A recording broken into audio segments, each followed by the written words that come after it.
The three moons cast their pale light across the Coalition's deep space monitoring station as Officer Reed stared at his display screen. His antenna twitched nervously as unknown energy readings appeared at the edge of their space. Something big was coming, something that made his scales tingle with ancient instincts of danger. "Commander, you need to see this," Reed called out, his voice steady despite his growing unease. Commander Blue drifted over on her gravity pads, her crystalline form catching the artificial light of the station. She leaned forward, all four of her eyes widening at the readings. "That can't be right," she whispered. "The size readings must be wrong. Nothing builds ships that large." But the readings were correct. The unknown vessel that had just entered their space was nearly 2 miles long, its hull black as the void itself.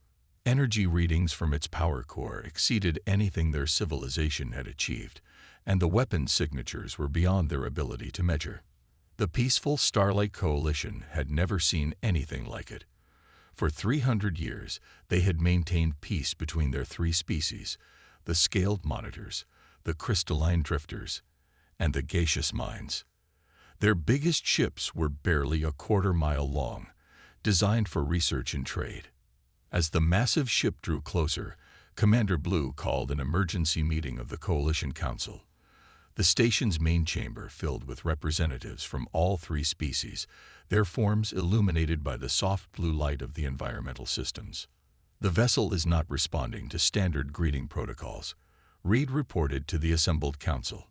"Its communication systems appear to be completely foreign to our technology." The council chamber erupted in worried whispers. The minds swirled in agitation, their gaseous forms creating complex patterns that reflected their concern. The monitor's scales shifted colors rapidly, showing their fear. Only the drifters maintained their crystalline stillness, though their internal lights pulsed with rapid patterns. Aboard the UES Thunder, Captain Smith stood on his bridge, watching the alien station through the ship's advanced imaging systems. His crew worked quietly at their stations, each trained for first contact scenarios, but never expecting to use that training so soon. "No response to our greeting broadcasts," reported his communication officer. "Their technology appears to be operating on completely different principles than ours. We might as well be trying to talk to them using smoke signals." Smith nodded, stroking his gray beard thoughtfully. The Thunder had been sent to this sector for a reason. 3 research vessels had vanished here in the past year, but what they found was unexpected. Instead of hostile forces, they discovered a coalition of alien species that seemed more afraid of them than anything else. "Keep trying all frequencies," he ordered, "and maintain our current distance. We don't want to spook them more than we already have." The Thunder hung in space like a sleeping giant. Its neural-linked weapon systems remained powered down, but ready. The quantum engines hummed quietly, maintaining their position with precise micro-adjustments. The ship's black hull, designed to absorb both energy and light, made it look like a piece of the void had come alive. Back at the Coalition station, Reed noticed something odd about the vessel's positioning. "Commander," he called out again. "The ship, it's keeping its weapons pointed away from us. It's maintaining a defensive posture." Commander Blue floated closer to the display, her crystalline form reflecting the data streams. "Interesting," she mused. "A ship with that much firepower could have destroyed us already. Instead, they're being careful." Just then, a new signal caught their attention. The unknown ship was broadcasting again, but this time on much simpler frequencies, ones that matched their older communication systems. Slowly, carefully, like someone trying not to startle a nervous animal, the message began to repeat. "This is Captain Smith of the United Earth Ship Thunder. We come seeking information about missing research vessels. We mean no harm. Please respond." The Coalition Council chamber went silent. After 3 centuries of peaceful isolation, they were about to have their first contact with a species that could probably wipe them out without breaking a sweat. And yet that species was asking politely for a conversation. Commander Blue looked at her council members, then at the massive black ship on their screens. Sometimes, she thought, The most dangerous-looking things weren't actually the most dangerous. Sometimes, appearances could be deceiving. The Coalition's defense fleet emerged from their hidden docks, 30 ships forming a protective screen around their station. Though smaller than the Thunder, their ships glowed with powerful energy fields, their hulls shimmering with defensive screens that had kept them safe for centuries. Captain Smith watched the alien fleet's arrival with growing concern. His ship's AI highlighted multiple weapon signatures powering up across the alien vessels. "Sir," his tactical officer reported, "their fleet is moving into an attack formation. But their weapons, they're odd. Our systems can't figure out how they work." Smith kept his voice calm despite the tension building on his bridge. "Maintain our position. Keep our weapons powered down." He turned to his communication officer. "Any progress on decoding their language?" "Some, sir. Their basic mathematical responses match our patterns. But there's something else in their signals, some kind of emotional content our computers can't process." On the Coalition station, Commander Blue received urgent messages from the fleet commander. The mine ships, crewed by the gaseous beings who could survive in space, had detected strange energy patterns from the human vessel. They reported that the Thunder's power core operated on principles that violated their understanding of physics. "Their ship," Reed explained, pointing at his displays. "It's not just big. It's impossible. The energy readings suggest they're either bending space itself or they found a way to harness quantum fields we didn't know existed." The Coalition fleet commander, a monitor named Green, moved his ships closer. His scales flickered with determination as he prepared to defend his people. But something about the human ship's behavior puzzled him. It wasn't acting like a threat, despite its overwhelming power. The Thunder's sensors detected the approaching fleet. Warning signals flashed across multiple stations as the ship's AI calculated possible outcomes. "Sir," the tactical officer called out, "their fleet's energy readings are spiking. If they're planning to attack." "They're scared," Smith interrupted, standing up from his command chair. "Look at their formation. It's defensive, not offensive. They're protecting their station." He walked to the main view screen, studying the alien ships. "Their technology is different, but fear looks the same in any species." Just then, the Coalition ships began broadcasting a complex series of signals. The Thunder's communication officer worked frantically to decode them, but the patterns seemed to shift and change every few seconds. On the station, Commander Blue realized what was happening. The mine ships were trying to communicate using their natural quantum resonance patterns, something that had always worked with new species they'd encountered. But the human ships' powerful systems were interpreting these attempts as weapon locks. "Stop the quantum signals," she ordered. "They don't understand. Their ship's defense systems are starting to respond." The Thunder's hull had begun to ripple with dark energy as its automated defenses reacted to what they perceived as targeting attempts. The ship's quantum shields, designed to repel any known form of attack, created patterns in space that the Coalition's sensors interpreted as preparation for an overwhelming strike. Smith noticed the change in his ship's status. "Power down the automated responses," he ordered. "Switch to basic radio waves only. Sometimes the old ways are better." The tension in space reached its peak as both sides realized how close they were to disaster. The Coalition fleet hung in space, their energy fields humming with power they hoped they wouldn't have to use. The Thunder's dark hull absorbed local starlight, making it look like a hole in reality itself. Then Officer Reed noticed something on his screens. "Commander," he called out, "the human ship. They're sending us pictures. Simple ones, like teaching aids." The images appeared on the Coalition's main screen. Basic astronomical symbols, mathematical constants, and simple diagrams showing peaceful intentions. Captain Smith had ordered his crew to try the most basic form of communication possible. Commander Blue felt hope return as she studied the images. Sometimes, she thought, the most advanced solution wasn't the best one. Sometimes you had to step back to move forward. As tension between the Thunder and the Coalition fleet began to ease, Officer Reed's sensors picked up an unusual energy spike from deep within the nearby asteroid field. His scales rippled with confusion as he studied the readings. The pattern matched neither Coalition technology nor the strange signatures from the human ship. Commander Blue drifted closer to his station, her crystalline form catching starlight as she moved. "Those readings," she said quietly, "they're similar to the ones we detected 3 months ago, when that merchant ship disappeared." She paused, her internal lights dimming with concern. "The ones our investigation team said were sensor malfunctions." On the Thunder's bridge, Captain Smith received similar reports. "Sir," his sensor officer called out, "we're detecting faint power signatures consistent with human technology.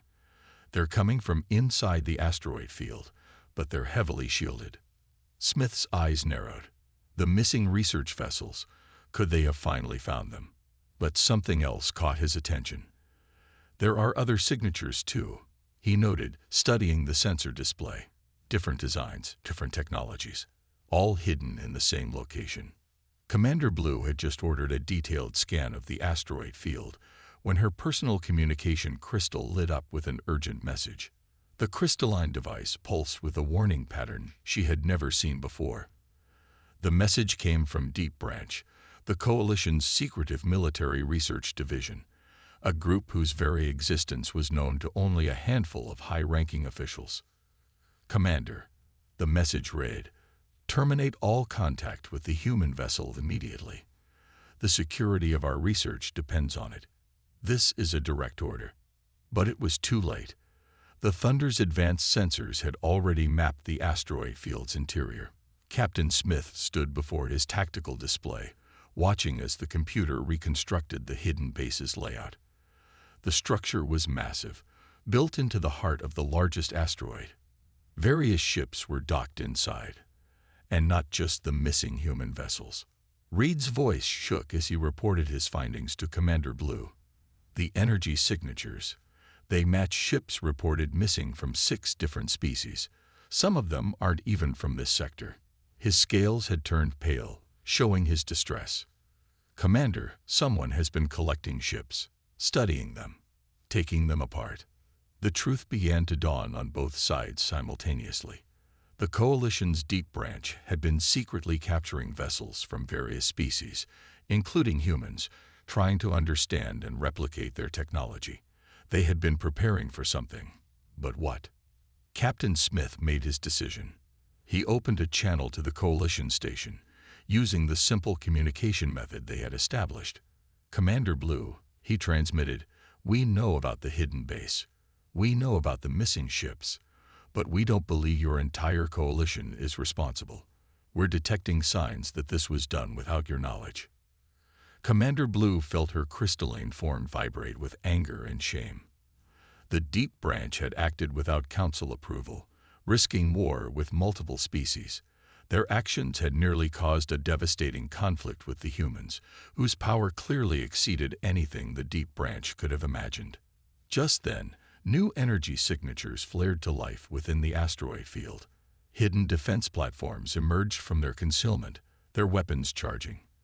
A new voice cut across all communication channels, harsh, commanding, and filled with desperation. "This is Director Black of Deep Branch Command. You have discovered what you were never meant to find. But you don't understand. Everything we did to prepare. They're coming, and none of you are ready." The Coalition fleet and the Thunder found themselves facing a new threat as the true scale of Deep Branch's activities, and their terrifying reason for them, began to emerge. Sometimes, Smith thought, the real danger isn't the one you can see. Sometimes it's hidden behind layers of secrets, waiting to be discovered. The emergency council chamber buzzed with nervous energy as Captain Smith's hologram stood before the Coalition leaders. The human's calm presence seemed to fill the room, even as just a projection. Behind him, the massive form of the Thunder could be seen through the station's observation windows, its dark hull reflecting the light of distant stars. "We've analyzed the data from our deep space monitoring network," Smith explained, his voice steady.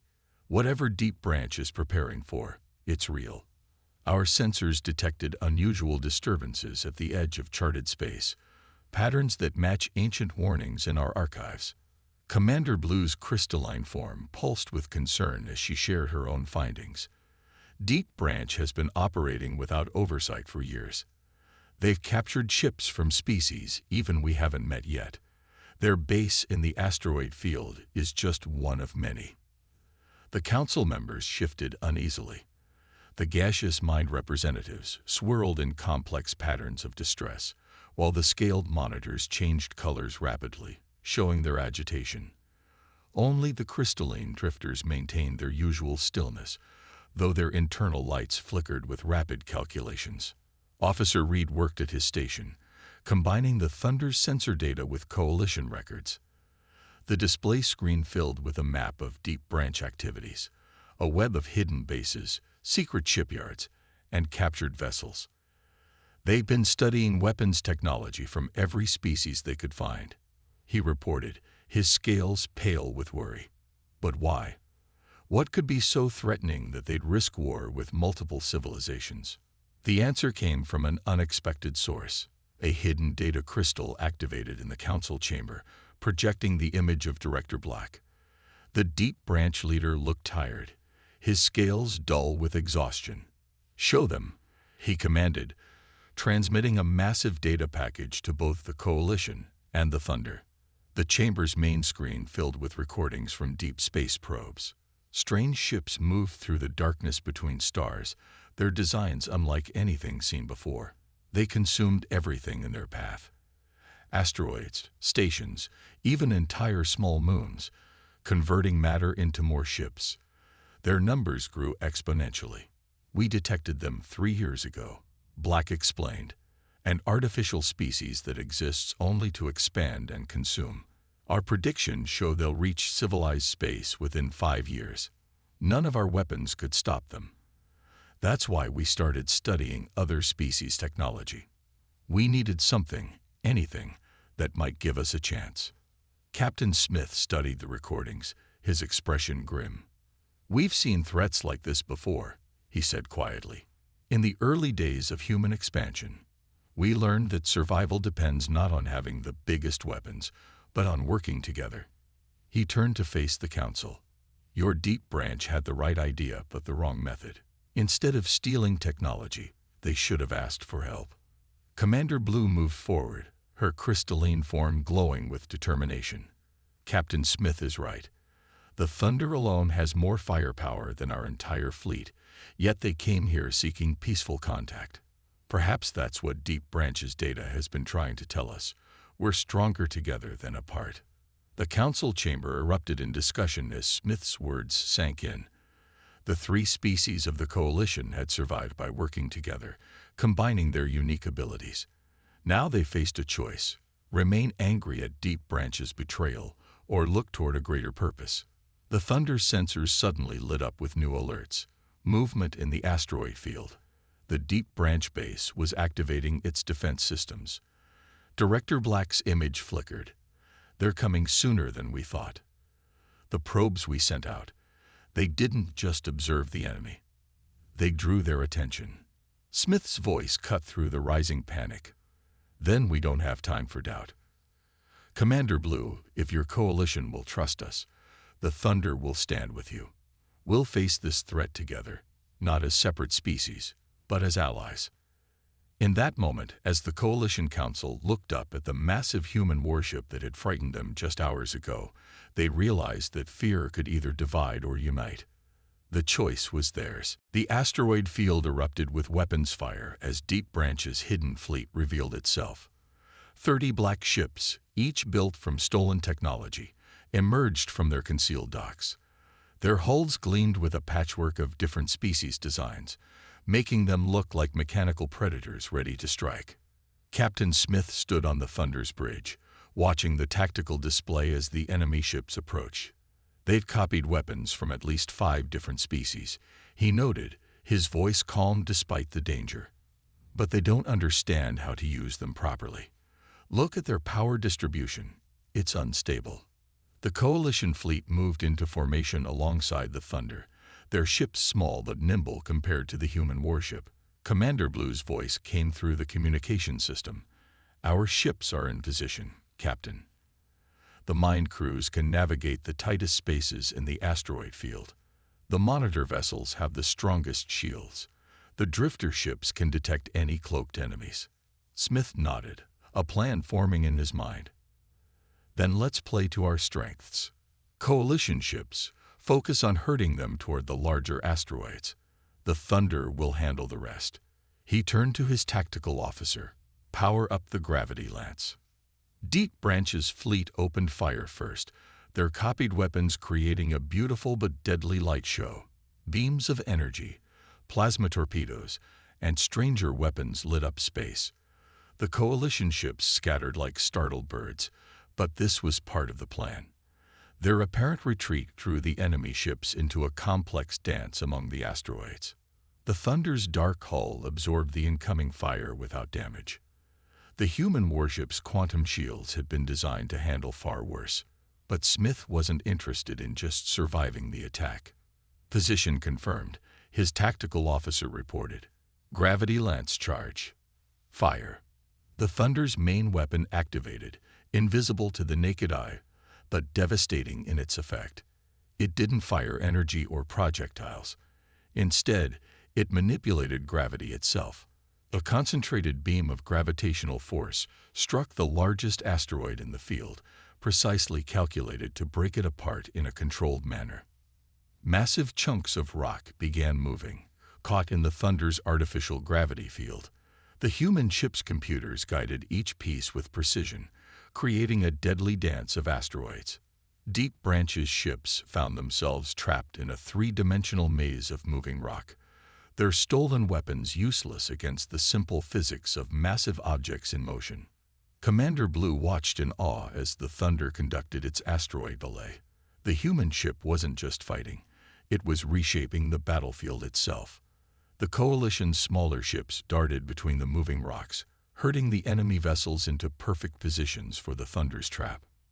"Now," Smith commanded, and the Thunder's gravity lance fired again. This time, it pulled the scattered asteroids inward. Deep Branch's ships, caught between the rocks, had to power down their weapons to reinforce their shields. In that moment of weakness, the Coalition fleet struck. Mine ships phased through solid rock to attack from impossible angles. Monitor vessels concentrated their fire on already strained shield systems. Drifter ships used precision shots to disable engines and weapons. The Thunder's gravity manipulation had turned the enemy's stolen technology against them. Their powerful but poorly integrated systems couldn't handle the stress. Director Black's voice cut through the battle noise, sounding desperate. "You don't understand. We needed those weapons. The real enemy is coming. And now you've destroyed our only defense." "No," Smith replied calmly as the last Deep Branch ship surrendered. "We've destroyed your stolen weapons, but we've given you something better. Allies who will stand with you against the real threat. The Thunder isn't just a warship. It's proof that different species can work together, building something greater than the sum of its parts." As the battle ended, Coalition ships began rescue operations for the crews of the disabled Deep Branch vessels. The asteroid field, now rearranged by the Thunder's gravity lance, would never again serve as a hidden base. Instead, it stood as a monument to a simple truth. True strength comes not from stolen power, but from trust and cooperation. The Thunder's boarding pods cut through space like silent arrows, their black hulls matching their mothership. Inside each pod, human Marines and Coalition special forces stood ready, their different forms united in purpose. The massive Deep Branch base loomed before them, its secrets waiting to be uncovered. Captain Smith watched from the Thunder's bridge as the pods approached their targets. "Remember," he transmitted to all teams, "we're not here for revenge. There are captured crews in there who need our help. Every minute counts." The pods locked onto different sections of the base. Coalition mine troops flowed through the smallest gaps like living mist, disabling security systems from the inside. Monitor teams used their natural strength to force open sealed doors, while drifter soldiers used their crystalline forms to deflect enemy weapons. Human Marines moved in perfect sync with their alien allies, their advanced armor allowing them to keep up with the Coalition forces' natural abilities. Years of training in space combat made them perfect partners for this rescue mission. Where Coalition troops faced obstacles, human technology provided solutions. Where human Marines met resistance, Coalition abilities cleared the path. Inside the base, they found more than they expected. Huge chambers stretched out before them, filled with rows of stasis pods. Officer Reed, who had joined the rescue teams, scanned the pods with trembling hands. "These pods," he reported, his scales shifting to show his shock. "They're not just Coalition and human technology. Some of them are older than our recorded history." Commander Blue's voice came through their communication systems, tight with concern. "How many captured crew members are we looking at?" "Hundreds," Reed replied. "Maybe thousands, and they're not all from known species." Deep Branch wasn't just stealing ships. They were collecting crews from every advanced civilization they could find. The rescue teams moved through the chambers, checking each pod carefully. Human medical officers worked alongside Coalition healers, identifying which pods could be safely opened and which needed special care. The variety of life forms they discovered was staggering. Some were made of pure energy, others seemed to exist in multiple dimensions at once. Deep in the heart of the base, they found Director Black's private command center. The walls were covered with star charts, each marking the progress of the approaching threat. But it was the central display that caught everyone's attention. It showed recordings of the unknown enemy destroying entire solar systems, converting everything they touched into more of themselves. "Now you understand." Black's voice came from a nearby speaker. The Deep Branch leader had been captured during the battle, but his words still carried weight. "Every crew member we took, every ship we studied, it was all to find a weakness in that enemy. They're like a disease spreading across space, consuming everything in their path." Smith studied the display, his expression thoughtful. "You had the right idea," he said to Black, "but the wrong method. Look at our rescue teams, humans and Coalition forces working together, each making up for the other's weaknesses. That's how you fight an enemy like this." As if to prove his point, a human Marine and a Mind soldier worked together to open a particularly complex stasis pod. The Mind's ability to flow through small spaces let them reach the pod's controls, while the Marine's technical knowledge helped safely deactivate the stasis field. Inside, they found a being made of living crystal, similar to but distinct from the Coalition's drifters. "Every person we rescue," Commander Blue transmitted from the station, "is another potential ally against the real threat. Every species we save brings new ideas, new abilities, new ways of thinking that might help us survive." The rescue operation continued through the station, each stasis pod representing both a life to save and a potential partner in the coming battle. Deep Branch had tried to steal the strength of other species, but as the Thunder and Coalition forces proved, true strength came from working together, from choosing to stand side by side against the darkness. 1 month after the battle at the Deep Branch base, the Coalition space station had changed beyond recognition. Where once 3 species lived in careful isolation, now dozens of different life forms moved through its corridors. The rescued crews, awakened from their long sleep, brought with them knowledge and technologies that transformed the station into a beacon of cooperation. Captain Smith stood at the station's main viewport, watching as ships of various designs practiced combat maneuvers together. The Thunder floated among them, no longer a source of fear, but a symbol of protection. Coalition vessels weaved between asteroids while ships from newly awakened species demonstrated their own unique capabilities. The Mind ships have learned to match their quantum fields with the crystal vessels, Commander Blue reported, her crystalline form glowing with pride. "And the energy beings from Pod Chamber 3 have taught our engineers how to improve our shield systems by 30%. Officer Reed worked at his station, but his scales now showed excitement rather than fear when new ships appeared on his screens. The Thunder's gravity lance technology, combined with the phase-shifting abilities of the Mind ships, has given us a completely new way to fight," he said, bringing up tactical displays. The unknown enemy won't expect anything like this. In the station's new military command center, Director Black worked alongside coalition leaders and representatives from the rescued species. His punishment for Deep Branch's crimes had been turned into a chance for redemption, using his knowledge to help prepare for the real threat. The enemy will reach this sector in 4 years, 3 months, he explained, pointing to updated star charts. But now we have advantages they can't predict. Every species they tried to eliminate has instead become part of our defense. Every technology they meant to destroy has been improved by cooperation.